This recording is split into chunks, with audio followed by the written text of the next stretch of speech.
En Somos Todos les damos la bienvenida a través de nuestra casa Radio Televisión de Veracruz. En Somos Todos hablamos de las discapacidades, de las diferentes discapacidades que hay. El día de hoy tocaremos el tema de la discapacidad orgánica, de qué se trata, cómo es que hay que conocerla. Hoy aquí lo trataremos. Agradecemos en la lengua de señas mexicana a Miguel Ángel Preciado López de la Asociación Civil en Señas, Inclusión y Accesibilidad. Muchas gracias por estar con nosotros y a ustedes también por formar parte. El día de hoy, hablando de la discapacidad orgánica y hablando también de que el cáncer es una de las principales causas de este tipo de discapacidades, hay que hablar también de que en el 2020 se atribuyeron a esta enfermedad casi 10 millones de defunciones. Una enfermedad que se puede detectar y que se puede curar y que se puede tratar a tiempo. Aquí en Discapacidad Orgánica dentro de Somos Todos es el tema del cual vamos a hablar y vamos a conocer varios de los testimonios, como es el caso de Priscila Labastida, quien adquirió esta discapacidad orgánica a través de esta enfermedad que es el cáncer. Así que aquí iniciamos Somos Todos, vemos el trabajo y vemos también lo que hace Priscila en este testimonio para ustedes. Osteosarcoma. En nuestro país, cada año se diagnostican entre 100 y 150 casos nuevos. Es una enfermedad de baja incidencia. Desafortunadamente, es más frecuente en niños y adolescentes. Aunque se desconoce su origen, las regiones del cuerpo donde con mayor frecuencia se forma esta masa palpable son los huesos cerca de la rodilla, el fémur y el húmero. Inicia generalmente por hinchazón en la parte afectada, dificultad para caminar, cambios de coloración y aumento en el tamaño de las venas. Diagnóstico. Se lleva a cabo mediante una radiografía y resonancia magnética de la extremidad. Frecuentemente se realiza una tomografía de pulmón, ya que este padecimiento suele presentar metástasis y desplazarse hacia esa zona. La detección temprana es vital para lograr un tratamiento efectivo. Aunque no se sabe con certeza el origen de estos tumores, por lo general se detecta cuando el menor recibe un golpe en la parte afectada. Tratamiento. Consiste en una cirugía para retirar el tumor, además se aplica quimioterapia. En Somos Todos, recomendamos, sobre todo a los adolescentes, que en caso de presentar dolor recurrente en la zona de la rodilla, acudan a una revisión médica para descartar o descubrir esta patología.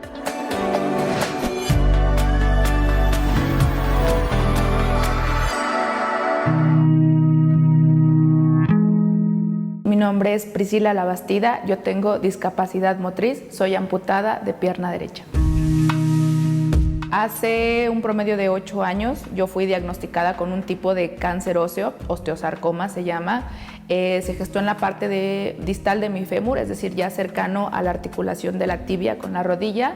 No había manera de poder salvar la pierna por la gravedad en la que estaba ya el tumor, así que una manera de poder seguir adelante con mi vida era renunciar a una parte de mi cuerpo. Y cuando a mí me dan la noticia de que tengo que renunciar a mi pierna, yo sentí que el mundo se me desbarataba y entonces empiezo a planificar a partir de mi discapacidad, que si la manera en la que yo me vestía ahora va a ser diferente, porque no quiero que la gente me vea, que si a partir de ahora una pareja se va a fijar más en mí por la discapacidad y no por quién soy en esencia. Entonces empiezo a creer que la discapacidad va a ser una condicionante para las decisiones de vida que yo voy a tener futuro. Normalmente escuchamos la palabra discapacidad y lo asociamos con desgracia, porque es con lo que hemos crecido y lo que se nos ha inculcado. Tal vez desde casa, tal vez en la escuela, tal vez en la sociedad, este sesgo. Entonces, creo que la principal barrera que nos hemos topado es la desinformación que hay a través de muchas generaciones, que la discapacidad, si bien es una cuestión que nosotros vivimos, no es una condicionante para las actividades que podemos hacer. La discapacidad empieza cuando la gente nos pone las barreras de diferentes circunstancias físicas, laborales, incluso de convivencia social. Ahí es donde empieza la discapacidad. no me gusta mucho es que, por ejemplo, yo voy en la calle con mis hijos o voy al supermercado y es obvio que atraes la mirada de otras personas. Eso es algo que va a pasar naturalmente porque no estamos acostumbrados a ver a las personas con discapacidad en la calle actuando normalmente. Y entonces, cuando estas miradas, principalmente de los niños, se acercan a voltear a verme, la actitud de los papás es como de, vente para acá y no te acerques, y pensando como que es una manera ofensiva el preguntar. Y ya desde ahí es cuando empezamos a fomentar la discriminación desde nuestros pequeñitos. Entonces hace falta mucho, primero empezar a cambiar nosotros para que la semillita que son nuestros hijos vayan siendo personas mucho más inclusivas y que entiendan mejor el tema. Creer que no puedo. Romper esa línea del decir no se puede ser mamá, ¿cómo yo voy a ser mamá? Incluso embarazada dije, bueno, ¿y yo cómo voy a dar a luz? Porque creía que el esfuerzo de no tener una pierna, pues no me iba a permitir tener un alumbramiento de manera natural. Nos encantaría que nos dejaran sus comentarios de aquí en Somos Todos a través de las redes sociales de Radio y Televisión de Veracruz, de TV+, llegando a los 212 municipios y también más allá de las fronteras a donde estamos compartiendo el tema de la discapacidad orgánica. Pero lo más importante también dentro de la discapacidad es conocer el abecedario, este abecedario de la lengua de señas mexicana. ¿Saben de qué se trata? ¿Saben cómo podemos seguir aprendiendo? Bueno, Juan José Hoyos nos tiene lo siguiente. Vamos a ver. Letra F. Palma extendida hacia el frente y el dedo pulgar con el dedo índice se van a unir ligeramente, quedando los 3 dedos restantes hacia arriba. Letra G. La palma hacia el frente y bajamos el dedo meñique, anular y medio y volteamos ligeramente la muñeca posicionando el dorso con esta configuración. Letra G. Letra H, el dedo meñique y el dedo anular se bajan y giramos nuestra muñeca para que el dorso de esta mire hacia el frente. Letra I. La palma hacia el frente y bajamos todos los dedos exceptuando el meñique. I. Letra J. La misma configuración dejando el dedo meñique arriba y es un giro de muñeca hacia abajo.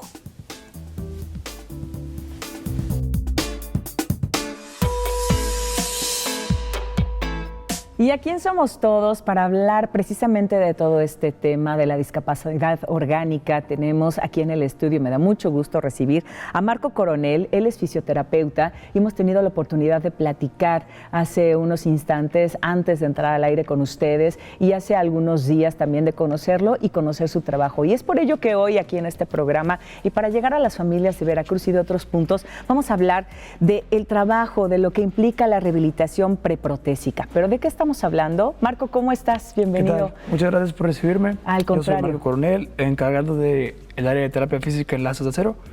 Les voy a hablar sobre la terapia preprotésica. Oye, ¿esta terapia preprotésica qué es? ¿Por qué es importante tomarla? ¿Qué implica este tipo de terapia? Cuéntanos. Ok. La terapia preprotésica es todo lo que involucra un aprendizaje previo al uso de una prótesis. Ya. Todo lo que puedes aprender, toda la destreza corporal que puedes ganar, la fuerza que puedes ganar antes de usar una prótesis. Este tipo de prótesis, ¿estamos hablando únicamente de qué tipo de prótesis?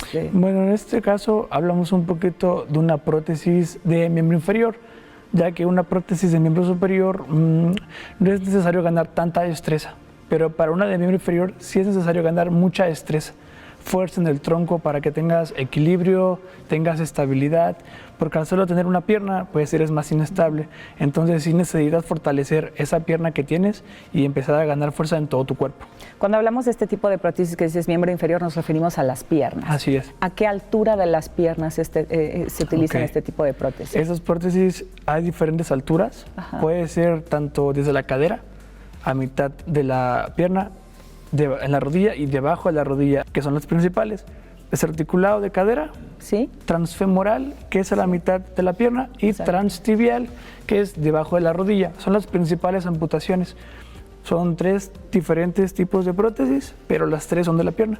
¿Por qué es importante tomar este tipo de terapias preprotésicas? Esto quiere decir antes de, ya que Así es. tenemos esta discapacidad adquirida por alguna situación, llámese alguna enfermedad, algún accidente, tenemos ya una discapacidad, nos quedamos sin un miembro, que sería en este caso nuestra pierna, o cualquiera de estas 3 partes de las piernas que nos acabas de mencionar. ¿Por qué es importante tomar este tipo de rehabilitación? Bien. Es extremadamente importante. ¿Por qué? Porque hasta hoy día no existe una prótesis que se mueva por sí sola, Ya. o al menos en su totalidad. Entonces tenemos que contemplar que el paciente va a desplazar su propio peso y aparte va a desplazar el peso de la prótesis. Entonces, entre más grande sea tu prótesis, más pesada va a ser. Si tú no tienes la destreza o fuerza suficiente para desplazar esa prótesis, así tengas el mejor componente del mundo, la mejor rodilla, no vas a poder sacarle provecho, porque necesitas tener tu cuerpo con fortaleza, con destreza, para que puedas ocupar esa prótesis, porque la prótesis pues no se mueve sola, ¿no? Y si no tienes la fuerza suficiente para desplazarla, pues se te va a complicar más. Y esto varía mucho dependiendo en cada caso. Hay pacientes que no pierden mucha fuerza y se les facilita, pero hay pacientes, por ejemplo, adultos que ya son más grandes, adultos mayores, que el proceso de pérdida de fuerza es exponencial y pierden fuerza muy rápido. Entonces, el tiempo que les toma recuperarse de su lesión les quita fuerza. Entonces, quieres poner una prótesis y ya no tienen fuerza para usarla. Ahí es donde entra la terapia preprotésica. Ahí es donde Ganar entran otra vez. ustedes, claro. Así es. Claro. Ganar otra vez esa fuerza para usar la prótesis. ¿Y esa fuerza va en todo tu cuerpo o solamente va en las manos o en los brazos o va también en la pierna? ¿Va en general? Esa fuerza tiene que ir en general, En sí. general. Porque el equilibrio y la estabilidad viene desde el tronco, no de las piernas. Entonces puedes tener piernas fuertes, pero si no tienes un tronco fuerte, pues vas a estar un poco inestable y eso te puede hacer propenso a caídas. Sí, por supuesto. Qué importancia el tema que nos dices, Marco, porque además hemos sabido de personas que llegan a tener una prótesis, una mala prótesis para empezar, mal hecha, a lo mejor no adecuada al tamaño de su pierna o del muñón, qué sé yo, muchas situaciones que tú nos podrías mencionar, pero también el hecho de no ir a una terapia de rehabilitación, qué consecuencias puede tener, porque hay tantos mitos que sí, nuestros familiares nos dicen, amistades que nos llegan a comentar, oye, hazle así, hazle asado. ¿Qué importancia debe de haber eso? Porque hay muchos mitos, ¿cierto? Sí, es importante siempre consultar a un profesional, porque hay muchos mitos allá afuera en el mundo protésico. Por ejemplo, uno muy sonado es que debes apoyar tu muñón, que es tu miembro remanente, en superficies sólidas y generar una especie de callo. Eso es totalmente falso. Eso, lejos de ayudarte, lastima tu muñón y reduce la posibilidad de usar una prótesis, porque el muñón tiene carne, tiene músculo, entonces si lo estás remoliendo como si fuera carne molida, solo generas más sensibilidad en esa zona, puedes generar heridas y eso ralentiza tu proceso protésico. Eso es un mito que tenemos que sacar de nuestras cabezas. El muñón debe protegerse, debe vendarse con vendas de compresión. Otro mito que existe por ahí es que tenemos que andar siempre en silla de ruedas, ¿no? Para protegernos. Y eso es muy falso. Si una persona puede andar en muletas o en bastones canadienses o en andadera, es mucho mejor a que ande en silla de ruedas, porque la silla de ruedas tiende a debilitarnos. En cambio, bastones canadienses o muletas fortalecen el tronco y los brazos, que te van a ayudar cuando empieces un proceso con tu prótesis. Eso puede ayudar muchísimo. ¿Es lo mismo una rehabilitación preprotésica en la infancia, o sea, con niños o con niñas que tienen o que pierden una extremidad, a personas adultas? ¿Es lo mismo? No es para nada lo mismo y es una pregunta muy curiosa.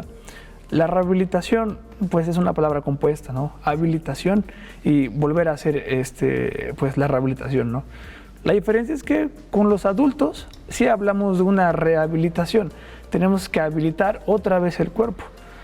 La diferencia es que con los niños no hay una rehabilitación, porque si desde niños ya están cursando estos casos, ellos tienen que llevar una habilitación, porque ellos pues nunca han probado como el adulto en su vida pues anterior, pues cómo es tener 2 piernas, una pierna. Por ejemplo, si un niño nace así, ese es su cuerpo y ese es su conocimiento. Sí, va a ser ya su trayecto de vida, ¿no? Tenemos que habilitarlo y adaptarlo con lo que él ya tiene. Marco, para despedirnos, tú como fisioterapeuta en En Lazos de Acero, ¿cuál es el trabajo que haces? ¿Qué es lo que tú podrías mencionarle a las familias que nos están viendo como parte del trabajo que estás realizando? Lo que hacemos en Lazos de Acero es evaluar al paciente, analizarlo para proponerle lo que es mejor para él, porque el mercado protésico en México es muy express. En Lazos de Acero nos damos tiempo para analizarte y ayudarte de la mejor manera. O sea, buscamos primero en qué puntos de ti debemos enfocarnos, qué tipo de prótesis tú necesitas por tu tipo de actividad, incluso por tu trabajo o por tu edad. Y con base en todo, por los tiempos también, ¿no?, que se necesitan. Y con base en todo ello, realizamos su tratamiento, tanto el preprotésico, el protésico y el postprotésico. Para todas las edades también. Así es, para todas las edades. Oye, Marco Coronel, agradecemos de verdad que vengas a platicar con nosotros y con nosotros aquí a Somos Todos. Es esta parte tan bonita que tienes en tu trabajo, de todo el equipo que trabajan también en Lazos de Acero, que nos ha tocado conocerles, y que además agradecemos el tiempo que se hayan tomado para venir y para platicar a las familias que hoy nos ven en Somos Todos. Muchísimas gracias. Muchas gracias por recibirme. Fue un gracias. gusto. Y bueno, pues para más detalles, pues Marco Coronel, así en redes sociales para poder conocer tu trabajo y pues también para algunas otras preguntas que seguramente tendrán contigo. Pueden preguntarme sin problemas. Están en mi Instagram y mi Facebook, mis redes sociales. Muy bien, muchas gracias. Es importante saber dentro de la discapacidad orgánica qué tipo de prótesis podemos tener. Si alguien conoce alguna persona con este tipo de discapacidad, hay que acercarse con los expertos, hay que saber qué tipo de prótesis nos corresponde a nuestro tipo de cuerpo, a nuestro tamaño, a nuestro peso, entre otras cosas. Andrés Morales tiene este testimonio para conocer un poquito más acerca de las prótesis. Vemos.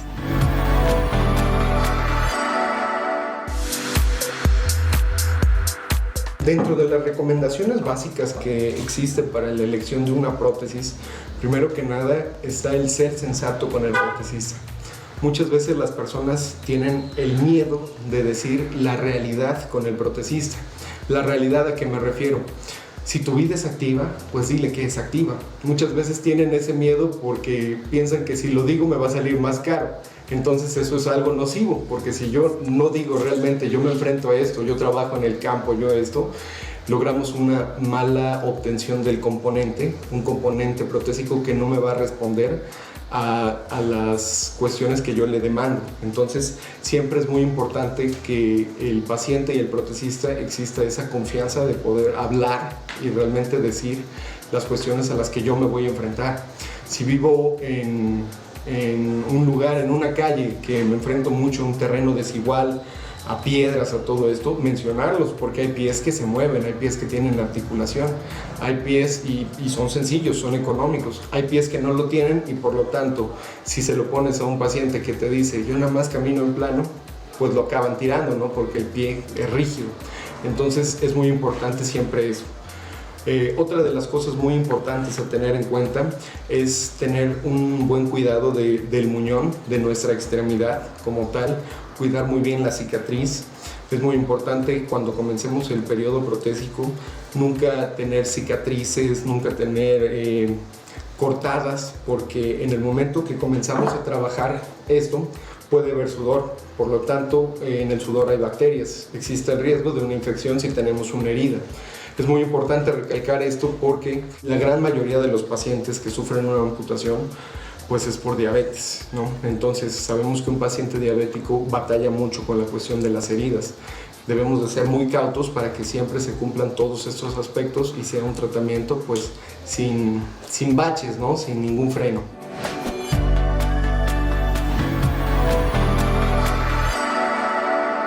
Hablamos de la discapacidad orgánica aquí en Somos Todos, hablamos de los tipos de discapacidad, pero también hablamos del trabajo que hacen las personas con discapacidad. Priscila Labastida, hemos conocido parte de este testimonio de cómo es que ella adquirió este tipo de discapacidad orgánica a consecuencia del cáncer, pero ella es mamá.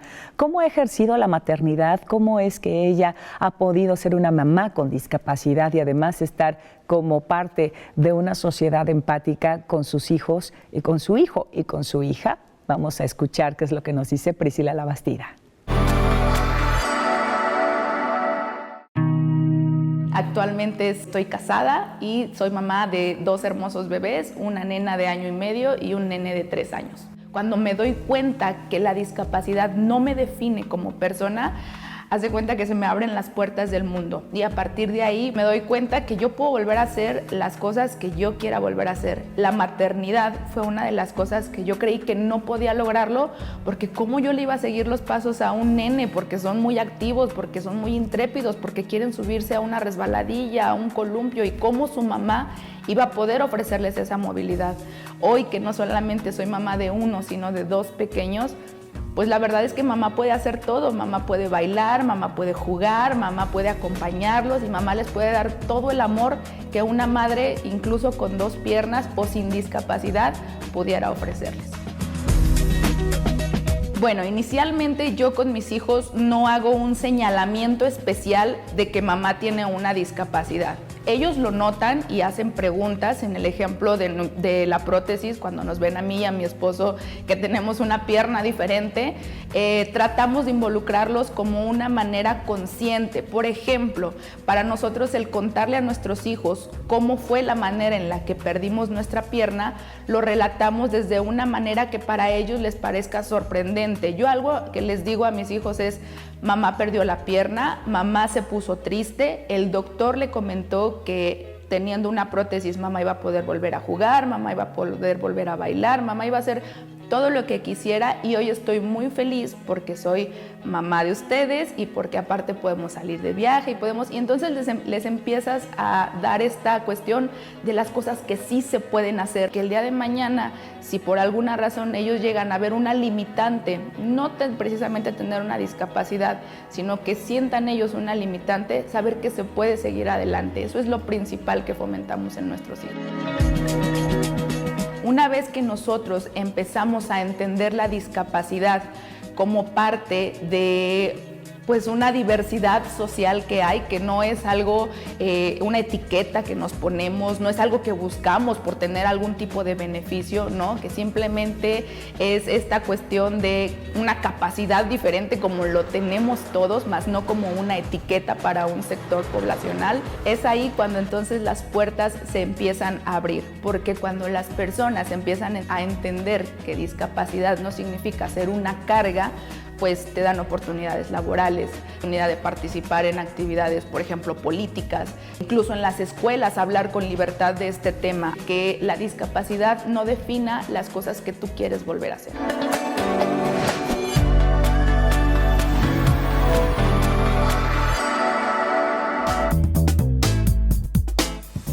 Letra K. Configuramos la palma hacia el frente, bajando el dedo meñique y anular, quedando 3 dedos arriba, y el pulgar lo ponemos en la parte media entre el dedo índice y medio, y el movimiento es hacia arriba. Letra L.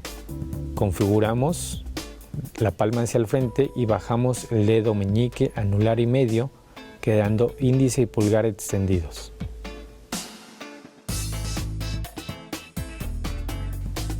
Letra L. Hacemos la misma configuración bajando el dedo meñique, anular y medio, y el movimiento va a ser lateral, hacia la izquierda.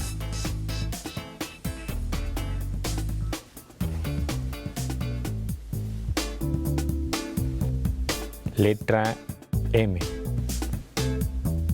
El dedo meñique y el pulgar se van a unir y nuestros dedos los vamos a bajar, quedando de esta forma.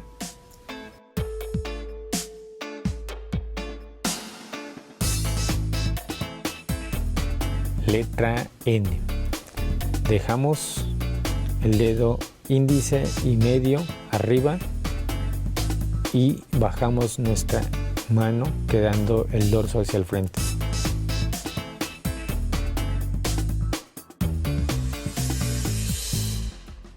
Y bueno, es así como seguiremos conociendo parte de este abecedario de la lengua de señas mexicana, gracias a Juan José Hoyos el día de hoy, que nos acompaña en Somos Todos. Al igual que a ustedes, gracias por habernos acompañado. Es así como cerramos este capítulo hablando de la discapacidad orgánica. Estaremos conociendo a lo largo de todos estos episodios varias de las discapacidades, así que quédense muy pendientes a través de Radio Televisión de Veracruz. Agradezco también en la lengua de señas mexicana a Miguel Ángel Preciado López de la Asociación Civil en Señas inclusión y accesibilidad. A nombre de todo el equipo, nos vemos en la próxima. Aquí somos todos.